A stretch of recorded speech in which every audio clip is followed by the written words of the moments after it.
Hello dear students, how are you?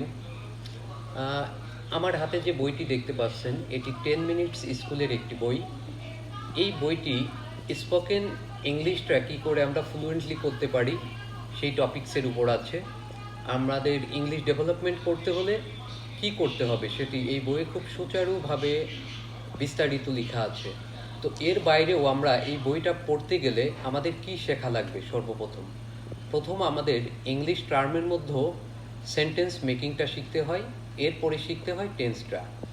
তো sentence making করতে হলে আমাদের কি করতে হবে? জানতে হবে সেন্টেন্সটা কি। সেন্টেন্স হচ্ছে এক বা একাধিক ওয়ার্ড পাশাপাশি বসে যদি সম্পূর্ণ অর্থ প্রকাশ করে সেটিই হচ্ছে সেন্টেন্স।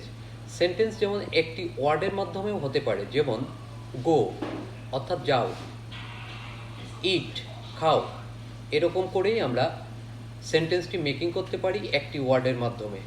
এরপরে পাশাপাশি বসেও সেন্টেন্সটি মেকিং করা যায়, সেটি সম্পূর্ণ অর্থ প্রকাশ করতে হবে। সেন্টেন্সের আবার নানাবিধ যোগ্যতা আছে। যেমন আমি যদি বলি যে গরুটি আকাশে উঠছে, এটি কিন্তু সেন্টেন্স আছে, সেন্টেন্সের মধ্যে সাবজেক্ট আছে, ভার্ব আছে, অবজেক্ট আছে, সকল কিছুই বিদ্যমান, বাট সেন্টেন্সটি তার যোগ্যতা হারিয়েছে, কারণ গরু কখনো আকাশে উঠতে পারে না। এর বাইরে আমরা যখন ইংলিশটাকে কাভার করতে যাব ক্লিয়ারলি, তখন আমাদের টেন্স শিখতে হবে। টেন্সটা কি? আমরা অনেক সময় দেখেছি যে টেন্স পড়তে গেলে টেন্স চেনার উপায় থেকে শুরু করে নানাবিধ কর্মকাণ্ড, আমাদের এই ছোট মাথায় এত কিছু আসলে রাখার মতো সিচুয়েশন থাকে না। সুতরাং আমাদের খুব সহজে টেন্স শিখতে হলে কি করা যেতে পারে?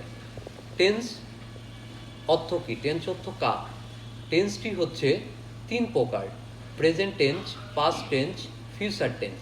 প্রেজেন্ট টেন্স বর্তমানকাল, পাস্ট টেন্স অতীতকাল, ফিউচার টেন্স ভবিষ্যৎকাল। প্রেজেন্ট টেন্সকে কয় ভাগে ভাগ করা যায়? 4 ভাগে ভাগ করা যায়। Present indefinite tense, present continuous tense, present perfect tense, present perfect continuous tense.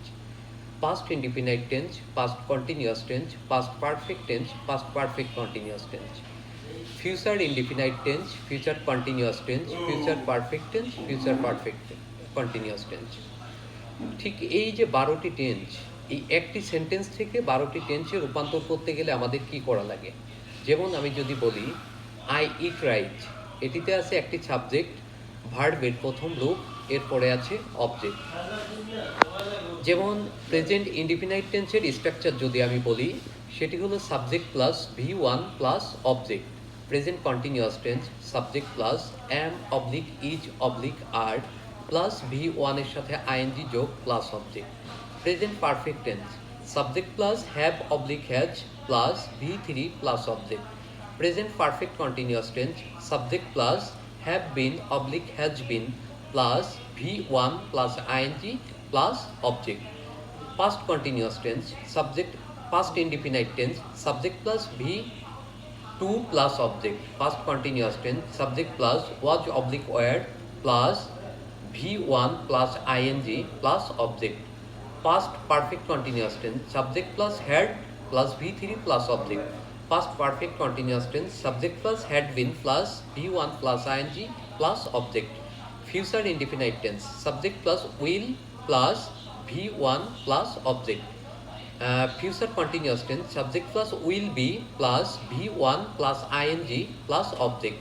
Future perfect tense subject plus will have plus V3 plus object.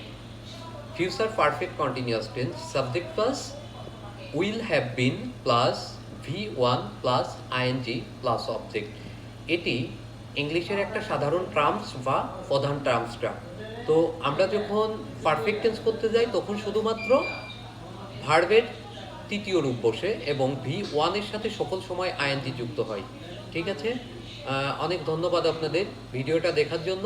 এটি ক্লাস 5 থেকে শুরু করে অনার্স লেভেল পর্যন্ত অনেকেই আছে টেন্সটা কাভার করতে পারে না, কিন্তু টেন্সটা 1 ঘন্টার মধ্যে ক্লিয়ার করা সম্ভব।